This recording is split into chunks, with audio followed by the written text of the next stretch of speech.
Hello, and welcome to our daily Bible reading program, where we are reading the entire Bible in a year. This is week 51, day 2. Today we'll read Job 15 through 17 and Revelation chapter 14. Job 15, verse 1. Then Eliphaz the Temanite answered and said, Should a wise man answer with windy knowledge, and fill his belly with the east wind? Should he argue in unprofitable talk, or in words with which he can do no good? But you are doing away with the fear of God, and hindering meditation before God. For your iniquity teaches your mouth, and you choose the tongue of the crafty. Your own mouth condemns you, and not I. Your own lips testify against you. Are you the first man who was born? Or were you brought forth before the hills? Have you listened in the counsel of God? And do you limit wisdom to yourself? What do you know that we do not know? What do you understand that is not clear to us? Both the gray-haired and the aged are among us, older than your father.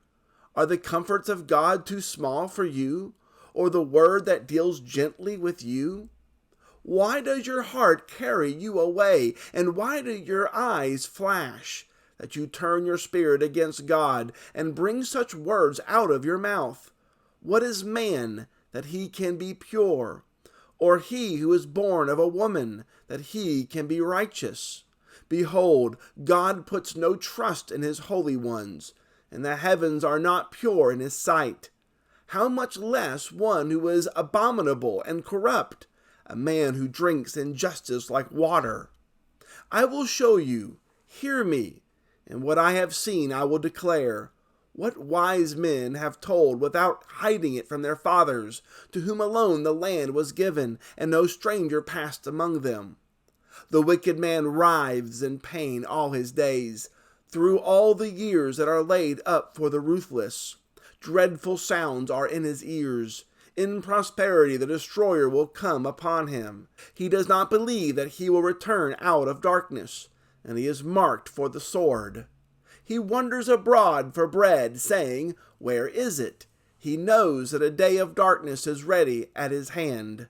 Distress and anguish terrify him. They prevail against him like a king ready for battle, because he has stretched out his hand against God, and defies the Almighty, running stubbornly against him with a thickly bossed shield, because he has covered his face with his fat, and gathered fat upon his waist, and has lived in desolate cities, in houses that none should inhabit, which were ready to become heaps of ruins.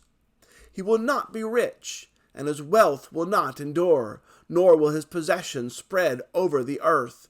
He will not depart from darkness. The flame will dry up his shoots, and by the breath of his mouth he will depart. Let him not trust in emptiness, deceiving himself, for emptiness will be his payment. It will be paid in full because his time and his branch will not be green. He will shake off his unripe grape like the vine, and cast off his blossom like the olive tree. For the company of the godless is barren, and fire consumes the tents of bribery. They conceive trouble and give birth to evil, and their womb prepares deceit. Job 16, verse 1. Then Job answered and said, I have heard many such things. Miserable comforters are you all. Shall windy words have an end? Or what provokes you that you answer? I also could speak as you do, if you were in my place. I could join words together against you, and shake my head at you. I could strengthen you with my mouth, and the solace of my lips would assuage your pain. If I speak, my pain is not assuaged, and if I forbear, how much of it leaves me?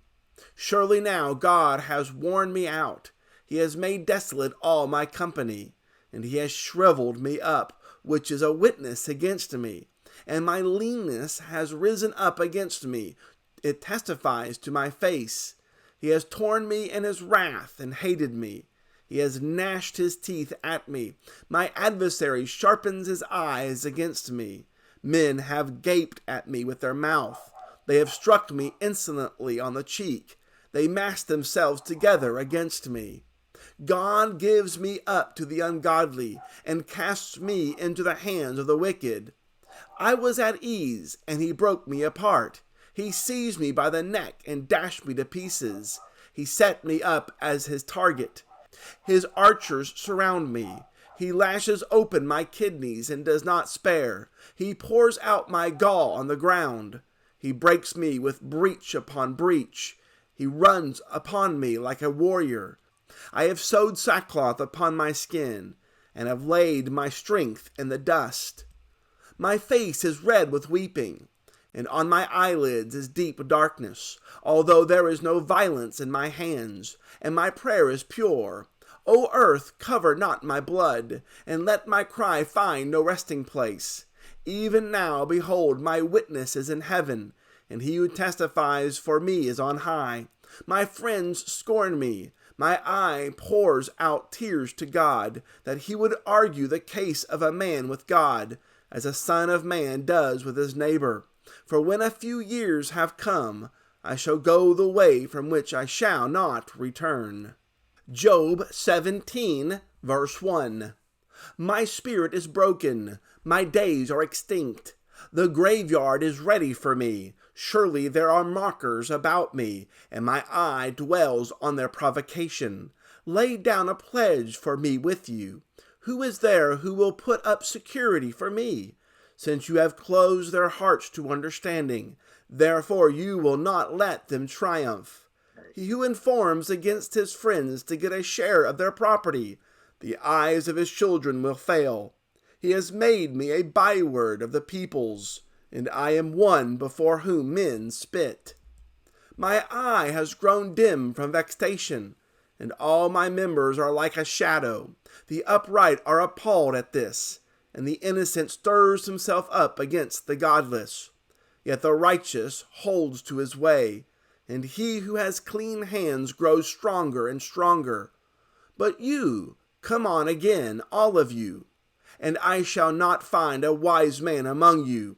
My days are past, my plans are broken off, the desires of my heart. They make night into day. The light, they say, is near to the darkness. If I hope for Sheol as my house, if I make my bed in darkness, if I say to the pit, you are my father, and to the worm, my mother or my sister, where then is my hope? Who will see my hope? Will it go down to the bars of Sheol? Shall we descend together into the dust? Revelation 14, verse 1. Then I looked, and behold, on Mount Zion stood the Lamb, and with him 144,000 who had his name and his Father's name written on their foreheads. And I heard a voice from heaven, like the roar of many waters, and like the sound of loud thunder. The voice I heard was like the sound of harpists playing on their harps. And they were singing a new song before the throne, and before the 4 living creatures, and before the elders. No one could learn that song except the 144,000 who had been redeemed from the earth. It is these who have not defiled themselves with women, for they are virgins. It is these who follow the Lamb wherever he goes. These have been redeemed from mankind as firstfruits for God and the Lamb. And in their mouth no lie was found, for they are blameless. Then I saw another angel flying directly overhead, with an eternal gospel to proclaim to those who dwell on earth, to every nation and tribe and language and people. And he said with a loud voice, Fear God and give him glory, because the hour of his judgment has come, and worship him who made heaven and earth, the sea and the springs of water. Another angel, a second, followed, saying, Fallen, fallen is Babylon the Great, she who made all nations drink the wine of the passion of her sexual immorality. And another angel, a third, followed them, saying with a loud voice, If anyone worships the beast and its image, and receives a mark on his forehead or on his hand, he also will drink the wine of God's wrath, poured full strength into the cup of his anger. And he will be tormented with fire and sulfur in the presence of the holy angels and in the presence of the Lamb. And the smoke of their torment goes up forever and ever, and they have no rest, day or night, these worshippers of the beast and its image, and whoever receives the mark of its name. Here is a call for the endurance of the saints, those who keep the commandments of God and their faith in Jesus. And I heard a voice from heaven saying, "Write this, Blessed are the dead who die in the Lord from now on. Blessed indeed, says the Spirit, that they may rest from their labors, for their deeds follow them." Then I looked, and behold, a white cloud, and seated on the cloud one like a son of man, with a golden crown on his head, and a sharp sickle in his hand. And another angel came out of the temple, calling with a loud voice to him who sat on the cloud, "Put in your sickle, and reap, for the hour to reap has come, for the harvest of the earth is fully ripe." So he who sat on the cloud swung his sickle across the earth, and the earth was reaped. Then another angel came out of the temple in heaven, and he too had a sharp sickle. And another angel came out from the altar, the angel who has authority over the fire, and he called with a loud voice to the one who had the sharp sickle, "Put in your sickle, and gather the clusters from the vine of the earth, for its grapes are ripe." So the angel swung his sickle across the earth, and gathered the grape harvest of the earth, and threw it into the great winepress of the wrath of God. And the winepress was trodden outside the city, and blood flowed from the winepress, as high as a horse's bridle, for 1,600 stadia. That concludes our reading for week 51, day 2. Join us tomorrow for week 51, day 3. We'll read Job 18 through 20, the 141st Psalm, and Revelation chapter 15. As always, please subscribe to our YouTube channel if you've not done so. Hit that notification bell. You will be alerted every time there's a new video available. As well, share the good news of the Word of God with others. Thanks so much for listening. Have a great and wonderful day.